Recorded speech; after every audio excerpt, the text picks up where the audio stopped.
I want to start us off in a good way by acknowledging the lands that we're on. We are on the unceded and traditional territories of the Musqueam, Squamish, and Tsleil-Waututh nations.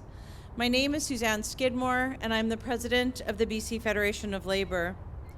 It is my honor to welcome you here today on behalf of the Federation, the Business Council of BC, and WorkSafeBC to our joint annual National Day of Mourning Remembrance Ceremony. It's my honor now to ask my friend Alec from the Musqueam Nation to bring greetings and to open us up this morning in a good way. Alec.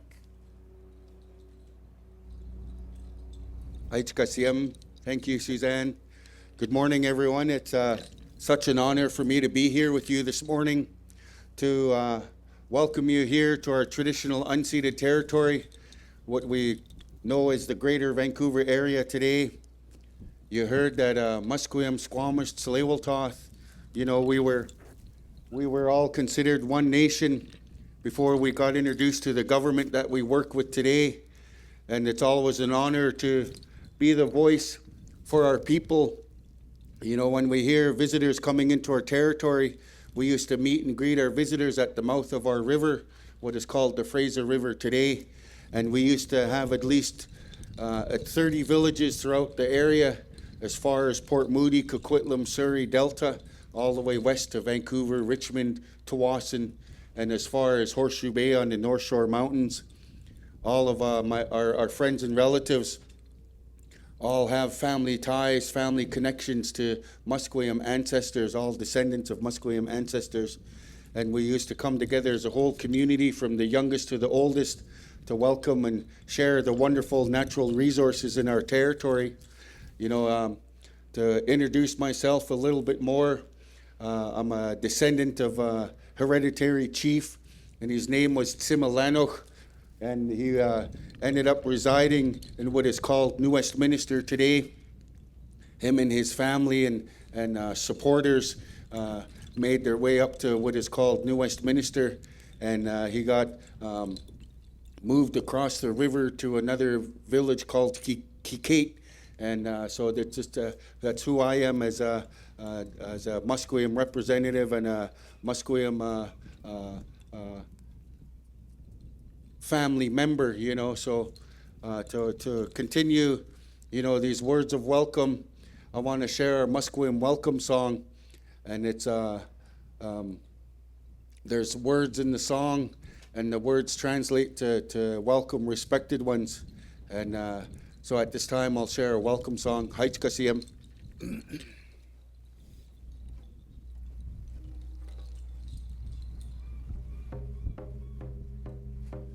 With it, I mistake. With it, I mistake.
Siem Haitep, Siem Nisiaya. So once again, on behalf of the Musqueam people, our friends and relatives that are also descendants of Musqueam ancestors, Squamish, Tsleil-Waututh, Tawas, and Coquitlam nations, really welcome you here to our traditional unceded territory, what we know as the Greater Vancouver area today. Enjoy your time here in our homelands, and safe travels back home to your family and loved ones. Thank you once again. Haitep Siem Nisiaya.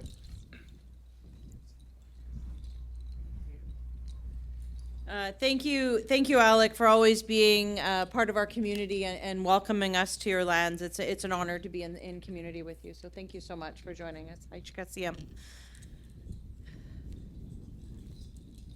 Friends, before we continue, I know the terrible events of Saturday night weigh heavily on all of us, and especially on our Filipino friends and neighbors. On this day of grief and remembrance, we send our deepest condolences to the families of those who died and our fervent wishes for a swift recovery for the many who were injured. To the Filipino community, we extend our solidarity and love. And I want to also acknowledge the first responders, the frontline workers, community workers, and healthcare workers, many of those members of the Filipino community themselves, who answered the call to help and answered that wholeheartedly. In many cases, their work isn't nearly done yet, and we know that this will take a toll on all of them. We are grateful for all that they do and have done, and we owe them all the support that we can offer. This is truly when our community can, and I believe will, be at our best. The labor movement comes together. We reach out with compassion, comfort, and support to our communities when they need it. As we say in the labor movement, an injury to one is an injury to all. To everyone affected, to everyone helping, and especially to our Filipino friends, family, and community, we stand with you today and always.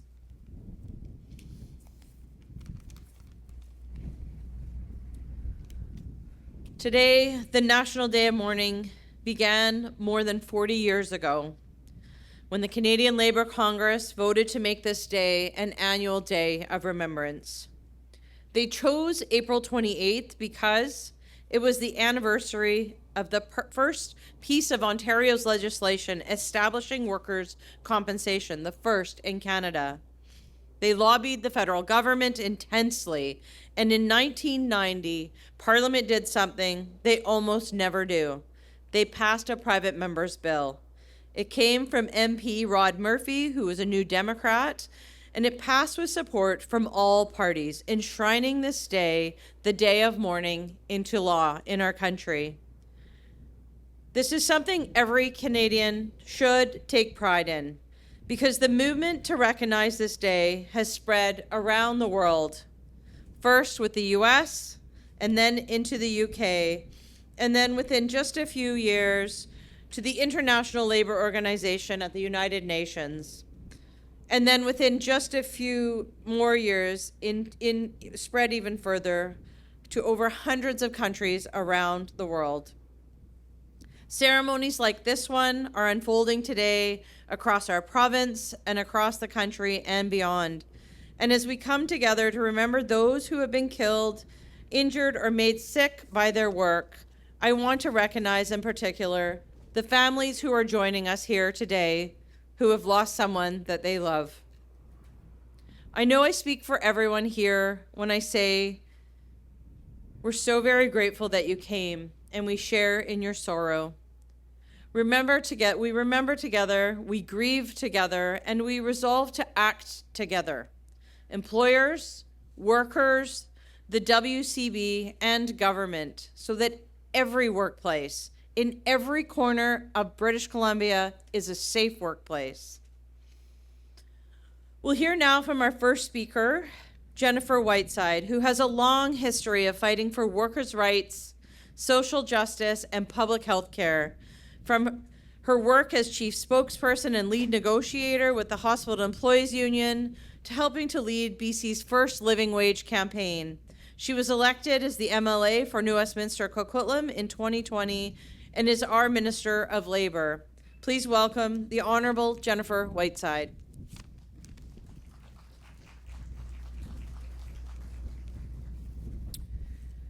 Good morning, everyone. Thank you, Sussanne, for that introduction. Thank you, Alec, for starting us off in a good way. It is always an honor to join together on the traditional territory of the Musqueam, Squamish, and Tsleil-Waututh nations. Today is a very solemn day, and it is a day that is made infinitely more solemn by the attack on the Filipino community on Saturday at the end of Lapu-Lapu Day, a celebration of the Filipino community. And I know that very many, all of us, are touched by that in some way, including in my community in New Westminster, where we have had an individual directly impacted. I just wanted to take a moment to express our collective grief and solidarity with the Filipino community, our collective horror at the casualties, at the impact of the injuries, and I know that when I think of the Premier's words yesterday, there are very few British Columbians that would not have been cared for in some way by somebody who is a member of the Filipino community. And in terms of my long history working with healthcare workers, I've had the honor, such a deep honor, to work with so many members from that community. And I know that we all, our hearts and prayers and thoughts are with the Filipino community, and that all of British Columbia stands with them today. And on this National Day of Mourning, we stand together with people across British Columbia and Canada to honor those who left for work but who never returned home, and to remember the lives that are forever changed by occupational injury and illness. And in 2024, 146 of our family members, our friends, our loved ones died in British Columbia due to work-related illness and injury. And that tally includes 78 people who succumbed to occupational disease, 37 of those as a result of asbestos exposure, 30 people in motor vehicle incidents while on the job, 38 who died from traumatic injuries. And each one of those tragedies was preventable, and that is what makes their loss so indescribably heartbreaking. And in particular, we share in the grief and heartbreak today at the terrible recent tragedy in Fort St. John, which took the life of one worker and injured 3 others. And it is a stark reminder of the realities of workplace fatalities, and it compels us to redouble our efforts to work together with urgency and determination to make workplaces safe for everyone. Every year on this day, we come together to pay tribute to hardworking peoples whose lives were unjustly cut short, people like Vilness. And we recognize the deep grief still carried by the loved ones left behind, like Kaylin's father, Chris, who is with here today. And Chris, thank you so very much for your courage to be here with us today. It's so meaningful. Kaylin died tragically in 2021 in the Kelowna crane collapse that took his life and the life of 4 others. And on behalf of Premier David Eby and our entire government, I extend our heartfelt condolences to you, Chris, to your whole family, and to the family, friends, and colleagues of all of us, of all of those who are no longer with us. These people and all of the others that we have lost, they were loved, they were valued, they were members of our communities, and they are deeply missed. And as we remember the contributions of these individuals, we will work with all of our partners to ensure that BC workplaces are the safest in Canada. Our goal is to make sure that every single worker comes home safely at the end of their shift. And today offers a chance for all of us, for workers, families, employers, and all levels of government, to renew our shared commitment to safety in every single workplace and to raise the bar when it comes to regulations and enforcement, because we owe it to people like Dhillon and his dad, Chris, and to everyone impacted by workplace injury and illness to do better, because an injury to one is an injury to all. Thank you so very much for being here today.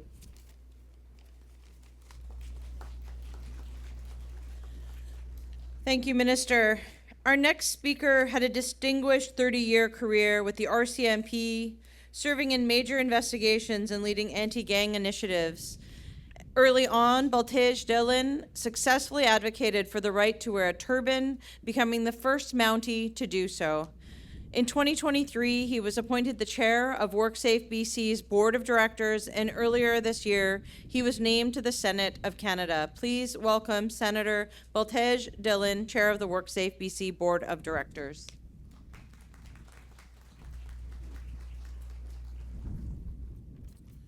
Thank you so much, Sussanne. It's a heavy day here in Vancouver, and I know we all feel it.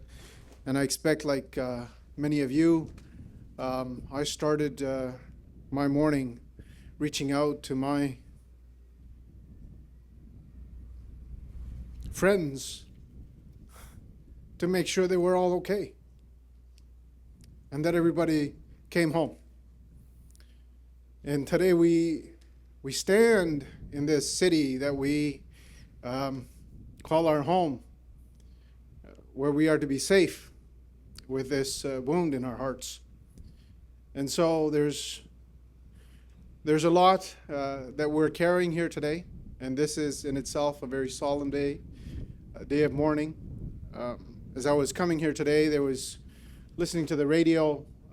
One of the things that was shared was that there's an outpouring of support and folks looking to help. And one of the suggestions, one of the thoughts that came through this morning, and you may have heard it, is go give blood. If there's nothing else that comes to mind, then go give blood. The blood is always needed, and this is something that's under pressure always. So if we can take this and use this as a catalyst to support others and those that are unhealthy, then this is one way that we can support all of that. So thank you, Minister, for your words. I have been honored to serve as the first director and now chair at WorkSafeBC, and I also want to acknowledge past Minister Harry Baines, who's here as well. And I know when Minister Whiteside began her role and took on her position, one of her first calls was to me and the board to discuss how we can do better and what else is left and what more can we add on so that workers come home every day. And so on behalf of the board of directors and everyone at WorkSafeBC, I certainly want to extend my heartfelt gratitude to all of you for being here today.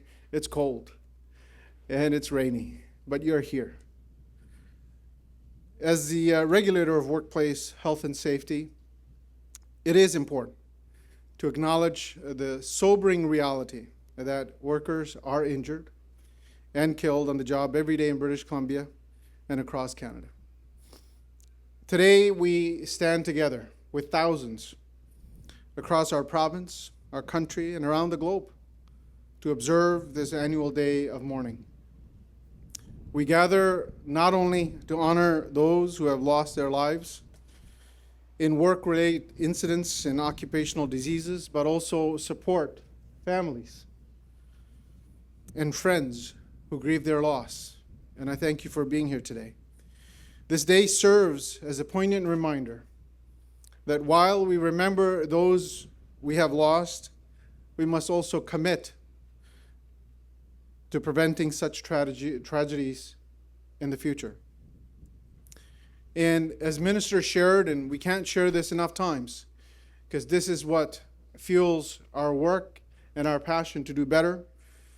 In 2024, workplace injuries and illnesses tragically claimed the lives of 146 workers in BC. More than half were the result of occupational diseases. 37 exposure to asbestos. And then we lost 38 workers due to traumatic incidents at work sites. 30 more were victims of motor vehicle incidents. Now, particularly troubling this past year was that 6 of these fatalities were young workers, marking the highest number of young worker deaths we have seen in years. At WorkSafeBC, our mission is clear. We are dedicated, committed to preventing workplace injuries, diseases, and deaths. Our prevention team, and many of them are here today, works tirelessly, adopting a risk-based approach to ensure that the most significant workplace risks are effectively managed. If there is one message that the Board of Directors continues to send and share with management and the entire WorkSafeBC team, is prevent, prevent, prevent. We collaborate closely with various partners, including employers, workers, industry representatives, labor associations, unions, and other key groups to enhance workplace safety and health. A significant example of our commitment is our recent outreach to partners in the crane sector to address safety risks. Last year, we convened 130 partners from the crane industry, including labor representatives, crane operators, employers, and the BC Association for Crane Safety, to identify and tackle gaps in crane safety.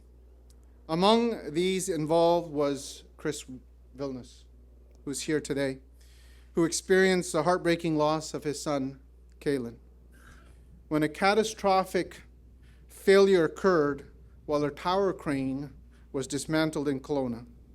And Mr. Vilness will speak with us today, sharing his important perspective.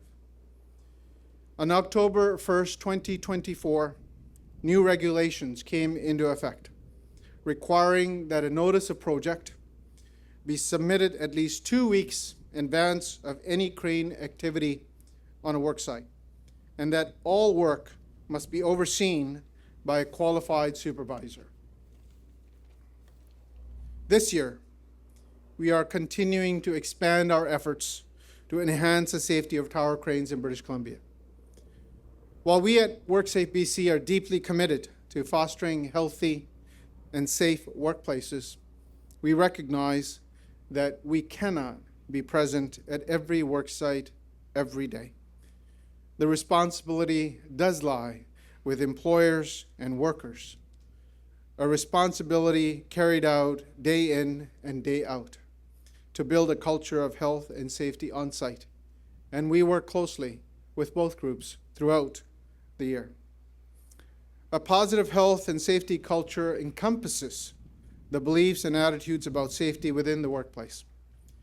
In organizations with such a culture, employers, managers, supervisors, and workers share common values that prioritize health and safety. And I would add here that we can come up with all types of plans.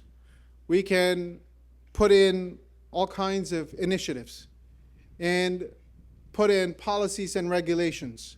But until that culture changes, nothing changes, and as someone once says, culture eats strategy for breakfast. So that is where we do need to focus.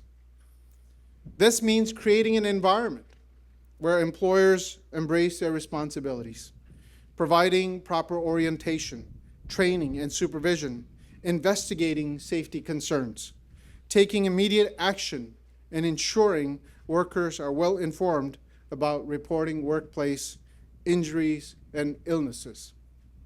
It's vital to empower workers from day one on the job, ensuring they are aware of their rights, such as knowing about workplace hazards, participating in health and safety activities, and the right to refuse unsafe work.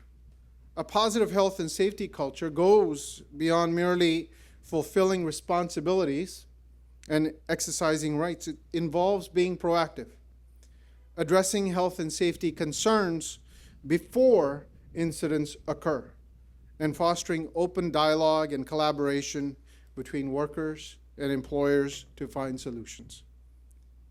In closing, let me share that we all have important roles to play in moving toward a British Columbia free from workplace injury, disease, and death. And I know that is absolutely the number one priority that this ministry and this minister carries with her. And that has been shared with us very, very clearly. While we have made progress, there remains much work to be done. Work that demands our daily commitment to prioritizing health and safety.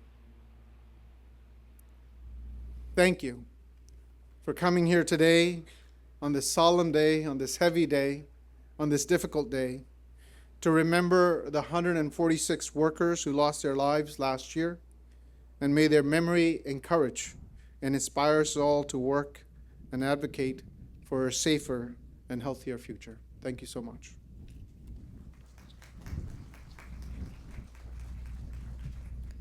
Thank you, Senator. Our next speaker is a nationally recognized leader in public policy and regulatory reform.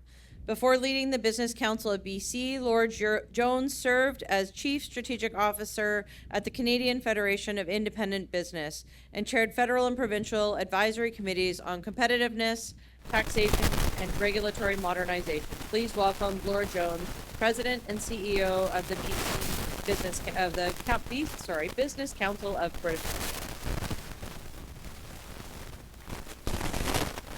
Thank you, Sussanne, and good morning, everyone. I'm honored to be here today on behalf of the Business Council of British Columbia and our members across British Columbia who, for nearly 3 decades, have joined with the province, with WorkSafeBC, and with the BC Federation of Labour to recognize the Day of Mourning. Let me start by joining the other speakers on stage and all of us in the audience today in Vancouver, in Canada, and around the world in expressing our deepest condolences to the families of those who were affected by Saturday evening's tragedy at the Lapu Lapu Festival. It's an absolutely brutal reminder for all of us that things can go from normal to nightmare in an instant. I want to thank the other speakers here for their partnership in today's ceremony and for their unwavering commitment to workplace health and safety, for their unwavering commitment to preventing nightmare scenarios for families as a result of workplace accidents. On behalf of BCBC, I want to express our heartfelt condolences to the families gathered here and to those across the province who are remembering and honoring loved ones who lost to workplace accidents or illness. And to Chris, I want to say a special thank you for sharing with us, bringing even more meaning to an already very meaningful day and reminding us in a very personal way what's at stake. The Day of Mourning is a call to action for all of us, for employers, government, labor, and communities to remain vigilant and united in protecting the health, safety, and well-being of every person at work. Every day, individuals and organizations across this province are taking meaningful steps in fostering strong safety cultures, as we heard from the Senator a moment ago, and investing in training and innovation to implement best practices and uphold high standards. Still, every accident reminds us that this work is never finished. It requires ongoing commitment, collaboration, and care. And you can count on us and the employers that we represent to stay committed to this important work, to stay committed to preventing the moment when normal turns into nightmare. Thank you.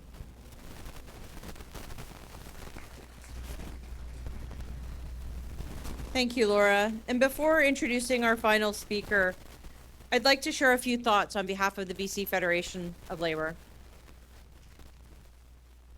There are many important rights that workers have, rights that we won after a very hard struggle, rights that we continue to fight for every single day. And the most important, the most sacred, the most fundamental is the right of every worker to come home at the end of the day as safe and healthy as when they left in the morning. But so very often that isn't the case. Last year, there were 195 worker deaths reported. That's 195 people for whom the cost of earning a living was their lives. And that is so profoundly wrong. And every one of those losses touches so many other lives. The families that are feeling the grief, spouses, parents, children carrying the weight of that absence. The way every milestone and celebration will now be shadowed by what might have been. And beyond families, friends and coworkers with a hole in their lives, we grieve with them. Many of us are them. And my heart goes out to everyone here who has lost someone. And we must ask the question, why does that number remain so high year after year after year? Why are there so many more workers whose lives weren't taken but were devastatingly altered by illness or injury? And most of all, what are we going to do about it? As our understanding of the dangers rising to face workers change, those questions become even more urgent. 9 years into the drug poisoning crisis, 7 more people succumb every single day. And for many of them, it's the end of a long trail that began with the pain from an injury on the job. Our disrupted climate is bringing dangers like heat, smoke, and flooding into workplaces and communities. Workers face an epidemic of workplace violence that often comes from the very people that they're there to help. And we're still so very slow to respond to the threats to psychological health and safety that workers face, particularly the trauma. We've made progress, I will agree, and that's important to recognize. Our province has gone from being the worst to the first in protections for working with workers handling asbestos, still the #1 killer of BC workers years after exposure.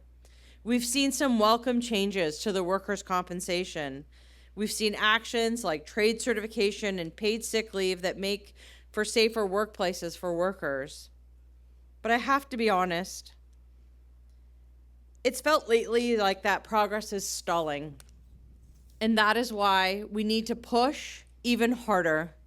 We need real accountability for employers with improved prevention and enforcement, with penalties that treat the act of endangering workers not as a regulatory infraction like any other, but as what it really is. It is a betrayal of an employer's first and overriding responsibility. And we need more. We need a greater sense of urgency in bringing in laws and protections that respond to our changing climate. We need to prevent workplace violence, and we need a fundamental shift in workplace laws and culture so that we treat psychological injury with every bit as much dignity and care as we do physical injury. Today is about grief and remembrance, but our grief and remembrance are inextricably tied to action and solidarity. As a province, we must be offering more than just comfort and tears. We must deliver concrete change, and we must deliver justice. We must never accept that those empty spaces at family dinner tables are part of the cost of doing business and earning a living in British Columbia or anywhere else. Today, we remember the dead, and we must fight every day with everything that we have, with every ounce of our will. We must fight like hell for the living. When a person loses someone they love to a workplace injury or illness, the cost that they pay and the pain that they endure is beyond our ability to even measure. And yet some of them do more than endure. They speak up and they speak out. They take on the work of ensuring that others don't have to pay that cost or shoulder that pain. And I'm so very grateful for those that do this work with us. We owe them a debt we truly can never repay. One of them is our final speaker today, as you heard. Chris Vilness never imagined that he would become a public voice for workplace safety. But in July of 2021, his world changed forever when his 23-year-old son, Kalen Vilness,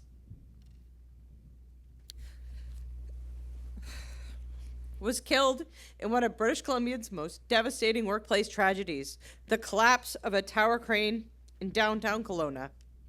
The crane was in the process of being dismantled when it suddenly toppled, killing 4 construction workers and 1 office worker in a nearby building. The shock of that collapse reverberated through the community and across the country and our province, and the families were left shattered. Since the accident and Kalen's death, Chris has stepped into a deeply personal form of advocacy. He's spoken out in media interviews, pushed for answers and accountability, and joined others calling for more stringent safety training and oversight in construction. As he continues his powerful work in Kalen's memory, Chris hopes that greater awareness, better training, and a stronger safety culture will become a lasting legacy, not just for his son, but all of those who never made it home. Please join me in welcoming Chris Vilness.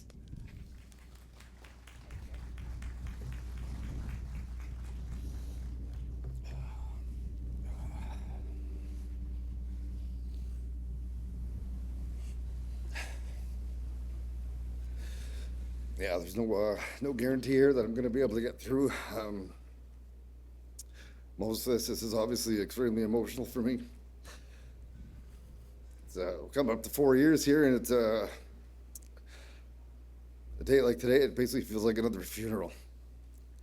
So I'll do my best, and that's as good as I can give. So, anyways, my name is Chris Vilness. I'm the father of Kalen. Kalen was one of 5 men killed when the tower crane collapsed at the job site in the city of Kelowna on July 12, 2021. First and foremost, I think it's important for me to recognize and thank all of you who are spending this time to honor the workers who have been killed and injured on the job. There has and continues to be such support within the city and province of BC and throughout Canada. And as a person who has been directly impacted by a workplace accident and losing my son Kalen, I personally thank each and every one of you who have made the time to be with us here today. We collectively are the people who can make the difference we need to ensure that we bring an urgent call to action and protect our people in the workplace. Why I'm here speaking in front of you all. I'm here as a voice and an advocate for Kalen, as others like Kalen, people who have said their goodbyes on their way out the door and only to never return home. These people are no longer able to speak for themselves. So even as hard as it is to stand here in front of you today. It's important that I continue to speak and share the reality of what death looks like when safety fails and lives are lost. Kalen was 23 and deserved a better fate. He climbed the tower crane the morning of July 12th, thinking he was going to do great things that day. Little did he know, his fate was decided for him before he even took his first step up the tower. The outcome was going to be catastrophic, and 5 lives were going to be taken. 4 to 5 of the crane crew and an innocent human being lost their lives that day. Life has never been the same for any of the families since. We have all had to hear horrific stories of how our sons had been killed. Kalen fell over 200 feet. How do you really process and accept that these are his last memories of his life? It's horrific. Losing Kalen has changed me. It has changed my family. You never rebuild what you were or what you had before the accident. My message to anyone who is willing to listen is 3 things. We need change, we need consistency, and we need accountability. These 3 necessary actions will keep workers and bystanders alive and uninjured. So what does change look like? I'm not talking about an unnecessary change to policies and regulations just for the sake of change. I'm asking for meaningful change, recognize the gaps, remove the red tape, and act accordingly. The crane industry made minimal changes after the accident, and more crane accidents have happened, causing more fatalities and more grieving families to find their way through the chaos. After the accident, we received calls from governing bodies and were told there was changes coming to the crane industry, but the new changes had no impact on why Kalen was killed.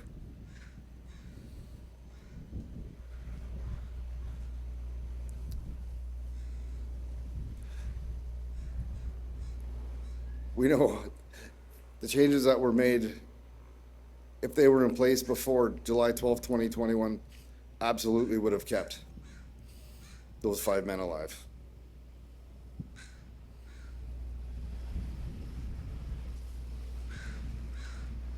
Make the changes required, save lives for the future industry, protect the living, as my son is a statistic of the dead and can no longer be saved. Now I bring the point of being consistent and not complacent. Educate, enforce, and continue to educate. Be consistent with the message of a safety culture and providing a safe environment to everyone. The young people are ambitious, where the experienced worker should have the knowledge, responsibility, and wisdom to know what is right and what is not. Kalen was ambitious and wanted to lead the world before the world was ready for him to lead. It cost him his life, and no one was there to protect or mentor him. My final message is accountability. Where is the accountability for those who do not follow the rules and protect people? It's been nearly 4 years, and still to this day, no one has been held accountable. There's not been one bit of factual information available for the families. It can't take 4 years to study the case and come up with a conclusion. WorkSafe and the RCMP owe us that. It's terrible that we're left in the dark to draw up our own conclusion. We need to have closure. We need to understand what the whole story is as to what went wrong and who's held responsible for the accident of July 12th. I'll leave you with this, as we are all partners when it comes to safety, and we should act as if we are invested in each other, stand up for what is right, and allow a safe environment for each of us to provide for our families. We're all working for a common goal, working for a living, not giving our lives for it.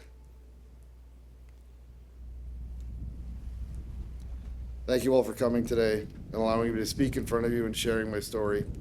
It's not easy for me. It's extremely emotional, obviously. But Kalen needs a voice, and I'm that, so thank you.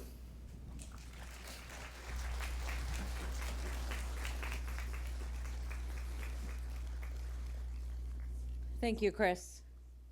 Thank you for joining us here today and for everything you continue to do in Kaylin's memory. My thanks again to the families who've joined us this morning. Thank you, of course, to all of our speakers, and thanks to our organizing committee that made today's event possible. And finally, thanks to all of you who've come and joined us today. A ceremony like this is inevitably an occasion of many words, but we need to commit to translating those words into action and change and to safer places for all to work. In a moment, we're going to observe a moment of silence in memory of those who lost their lives in the past year because of their work. And at the end of that moment, the pipers will begin playing, and the Vancouver Fire and Rescue Honor Guard will make their way past the stage and towards the line of work. The speakers will continue behind the honor guard, and then the families are invited to join the procession, and the remaining attendees are invited to follow behind the families. You may choose to leave a rose that you've been given along the line of work, which is just over here for those of you who are the first time joining us, or of course you can keep it.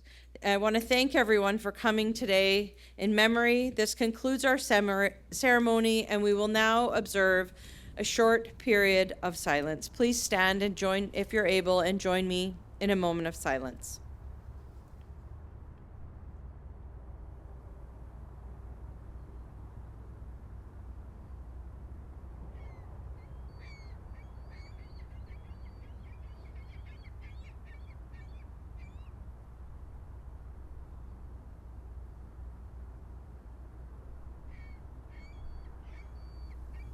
Thank you. Honor Guard.